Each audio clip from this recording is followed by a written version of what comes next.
SARFAESI act ऐसा act है जिससे कि लाखों लोगों को घर से बेघर कर दिया गया है।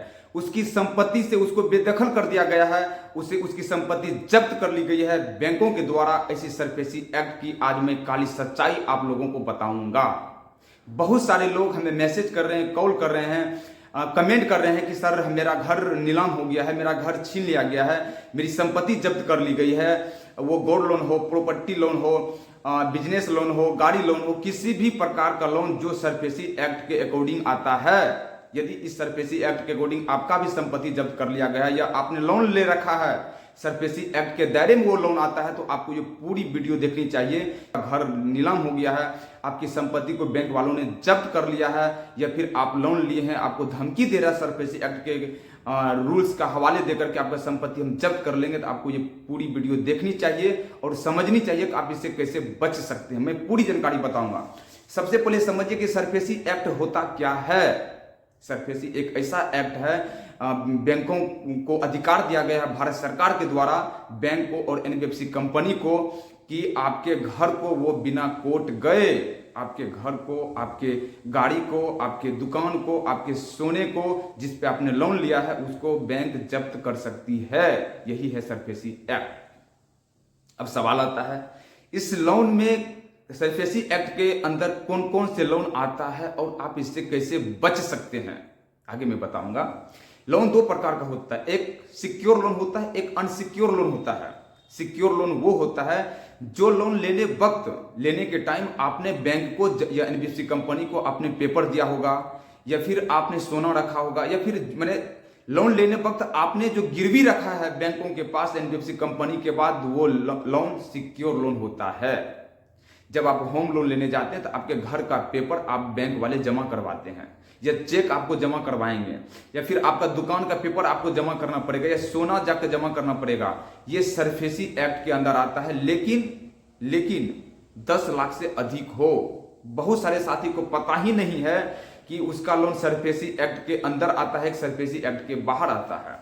दो प्रकार का इसमें है। यदि आपका लोन 10 लाख से ऊपर का है तो ही आपके लोन पे सरफेसी एक्ट का नियम लागू होगा, अन्यथा लागू नहीं होगा।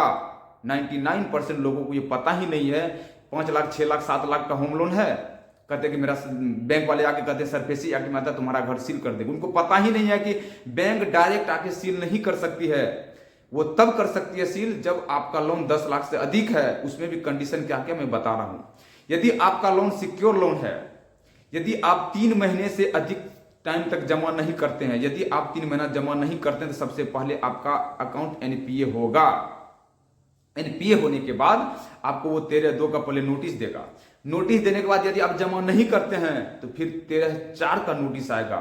यदि फिर इस दरमियान में भी जमा नहीं करते हैं, पहले आपको एनपीए होगा, फिर 2 महीना का 2 महीना टाइम देने के बाद 13(2) का नोटिस आएगा, फिर 3 महीने का टाइम देने के बाद 13(4) का नोटिस आएगा। उसके बावजूद भी अगर आप बैंक में जाकर के जमा नहीं करते हैं, आपका अकाउंट आप कंटिन्यू नहीं करते अपना लोन अकाउंट, तो फिर बैंकों के पास ये अधिकार है सरफेसी एक्ट के अकॉर्डिंग कि वो बिना कोर्ट गए, बिना कोई कानूनी कार्रवाई के सीधा आपके घर पे आकर के आपके घर को ताला लगा सकता है, आपके घर को सील कर सकता है। उसके लिए नीलामी के लिए वो आपके घर को बंद कर सकता है, नीलामी के लिए चस्पा लगा सकता है आपके घर के सामने। ये अधिकार है सरफेसी एक्ट के अंदर। अब सवाल ये है, उसमें कौन कौन से आता है लोन, उसमें कौन कौन से लोन आता है। जो मॉर्गेज है, जिसके बदले कि आपने कुछ वहां पे जमा किया है, यह एक्ट जो होता है सबसे पहले होम लोन पे आता है, गाड़ी लोन पे आता है, गोल्ड लोन पे आता है, बिजनेस लोन पे आता है, लोन अगेंस्ट प्रॉपर्टी अगर आपका है, ये सारे सरफेसी एक्ट के अंदर आता है। अब सवाल आता है कि इसके बाद बचता कौन है, अनसिक्योर लोन। मैंने बोला ना कि लोन दो प्रकार को, एक सिक्योर एक अनसिक्योर। यदि आपका लोन अनसिक्योर है तो आपके लोन के ऊपर सरफेसी एक्ट किसी भी कंडीशन में लागू नहीं होगा। अगर बैंक वाले ये आपको बोल रहा है तो सीधा सीधा समझना है वो आपको धमकी दे रहा है, वो आपको डरा रहा है, वो आपको धमका रहा है ताकि आप जमा कर पाएंगे। अनसिक्योर क्या होता है, जिसमें आपका कुछ भी बैंकों के पास जमा नहीं है, वही अनसिक्योर लोन होता है। ओके, मैं बताऊंगा। यदि आपका लोन मैंने आपको बताया 10 लाख से अधिक है तो ही आपका होगा। यदि आपका घर, आपका गाड़ी या फिर आपका सोना जिस पे आप लोन लिए हैं, यदि बैंकों ने उसको जब्त कर लिया है और आपको लगता है कि वो गलत तरीके से जब्त किया है बैंकों ने, तो फिर उसके खिलाफ आप कोर्ट जा सकते हैं। कौन सा कोर्ट? सिविल कोर्ट नहीं, डीआरटी कोर्ट जा सकते हैं। डीआरटी कोर्ट का क्या रूल है कि यदि आप डीआरटी कोर्ट जाना चाहते हैं, मान लीजिए कि आपके यहां बैंक वाले का 50 लाख निकल रहा है, तो आपका घर सील कर दिया है, आप उसके खिलाफ डीआरटी कोर्ट जाना चाहते हैं, तो आपको पहले 10% आपका जितना लोन है, जितना आपके ऊपर निकल रहा है, उसका 10% सरल शब्दों में समझिए आपको डीआरटी कोर्ट में जाकर के जमा करना पड़ेगा। उसके बाद ही आपकी जो केस है या फिर आप जो फाइट करना चाह रहे हैं उस पर सुनवाई होगा। अब जब कॉमन सेंस लगाइए कि 50 लाख का लोन है, 10% 5 लाख होता है। यदि आपके पास 5 लाख होता तो आप ईएमआई नहीं भर पाते हैं। बैंक वाले का दिमाग कहाँ है, या फिर ये नियम, ये कानून बनाने वाले कहाँ सो गए थे कि अगर उसके पास 10% होता तो आसानी से ईएमआई ही भर देता, अपनी किस्ती जमा कर देता, फिर उसका घर नीलाम ही नहीं होता। अब आपके पास ना 10% होगा, ना आप डीआरटी कोर्ट जा पाएंगे। यदि आपने व्यवस्था करके डीआरटी कोर्ट चला भी गया तो समझिए बैंक वाले उस डीआरटी कोर्ट के जो एडवोकेट होते हैं उसको अपने अंदर मिला लेते हैं। वो आगे मैं वीडियो में नहीं बताऊंगा। और आगे समझिए, एक चीज और मैं आपको बताना चाहूंगा साथियों। अब समझिए कि यदि आपका लोन 10 लाख से कम है, वो सरफेसी एक्ट में नहीं आता, उसके बावजूद भी अगर वो आपके घर में ताला लगाना चाह रहा है या फिर आपको धमकी दे रहा है, तो उसके लिए प्रोसेस अलग है। उसके लिए क्या है, अगर आपने 3 ईएमआई जमा नहीं किए तो आपको सेम वही नोटिस आएगी, 13(2) का नोटिस आएगा, 13(4) का नोटिस आएगा। उसके बाद वो ताला लगाने के डायरेक्ट नहीं आएगा, डायरेक्ट आने से पहले उसको सिविल कोर्ट जाना पड़ेगा।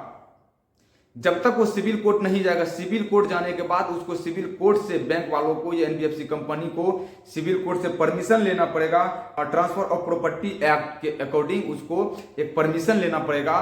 फिर वो आपके घर पे आकर के, जब तक कोर्ट उसको परमिशन नहीं देगी तब तक वो आपके घर पे सील नहीं कर सकता है।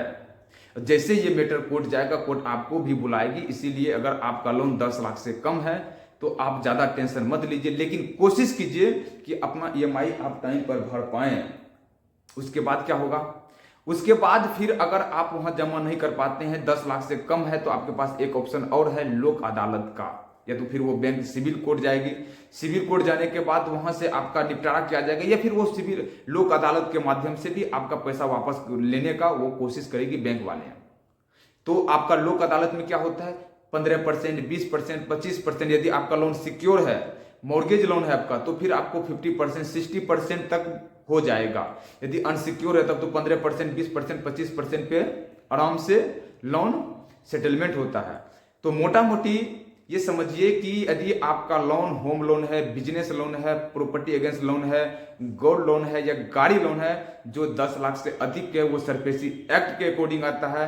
सरफेसी एक्ट के अकॉर्डिंग आने के बाद आपके घर को बैंक को यह अधिकार है, कभी भी 3 ईएमआई मिलने जमा नहीं करने के बाद अगर नोटिस आ रहा है तो फिर उसके बाद वो कभी भी उसके पास ये अधिकार है आपके घर में आके ताला लगा सकता है। अगर आप चाहें तो उसके खिलाफ डीआरटी तो जा सकते हैं, लेकिन डीआरटी जाने से पहले आपको टोटल अमाउंट का 10% आपको जमा करना पड़ेगा।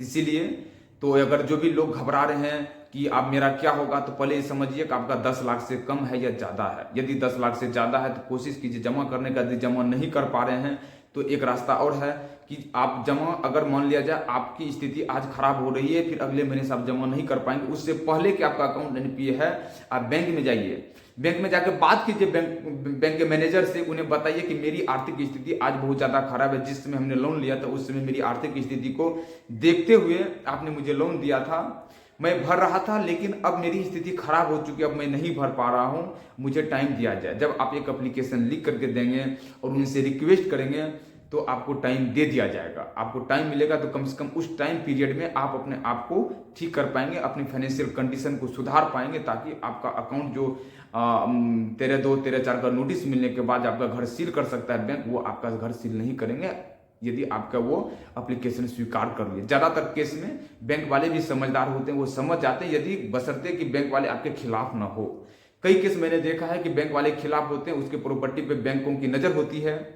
नजर होने के बाद वो चाहता है कि किसी तरह ये डिफॉल्ट करे और उसके घर को, उसके संपत्ति को, उसके सोने, उसके गाड़ी को हम खींच लें या फिर उस पर अपना अधिकार जमा लें। उससे पहले कि आपकी स्थिति खराब हो, आप बैंक में जाइए, बैंक में जाकर उससे बात कीजिए, रिक्वेस्ट कीजिए और वो मान लेंगे। अगर इसके बावजूद आपका लोन 10 लाख से कम है, फिर भी मनमानी कर रहा है या आपके साथ बदतमीजी कर रहा है या फिर कुछ भी कर रहा है, आप हमें बताइए। इस पे फिर मैं एक खास वीडियो आपको बना करके दूंगा, ताकि आपको रास्ता निकल जाए कि अगर डीआरटी गया तो डीआरटी में कैसे कैसे क्या हो सकता है, वो आपको परेशान कर रहा है तो कैसे क्या कर सकते हैं आप। लोक अदालत में कितना % पे सेटलमेंट होता है, क्रेडिट कार्ड का तो 15% पे सेटलमेंट होता है, 10% पे हमने सेटलमेंट करवाया है। तो यदि आपका लोन अनसिक्योर है तब, यदि सिक्योर है तो उसका अलग रूल है। फिर भी आपको कोई जानकारी और चाहिए होम लोन से संबंधित, मैंने फिर लास्ट में भी ये बात बोला हूँ, यदि होम लोन है, आपकी स्थिति भरने लायक है तो भरिए, डिफॉल्ट मत कीजिए। क्योंकि बैंकों की नज़र अगर आपकी संपत्ति होगी तो आपकी संपत्ति को जब्त कर लेंगे वो लोग। क्योंकि 3 महीने आपको टाइम तो देंगे पहले, फिर 2 महीने, फिर 3 महीने, उसके बाद आपको बहुत मुश्किल हो जाएगा एक बार सारे अमाउंट भरने के लिए। लेकिन एक लोन को चुकाने के लिए आप कभी भी दूसरा लोन मत लीजिएगा कहीं से भी, नहीं तो फिर आपकी स्थिति और धीरे धीरे खराब हो जाएगी।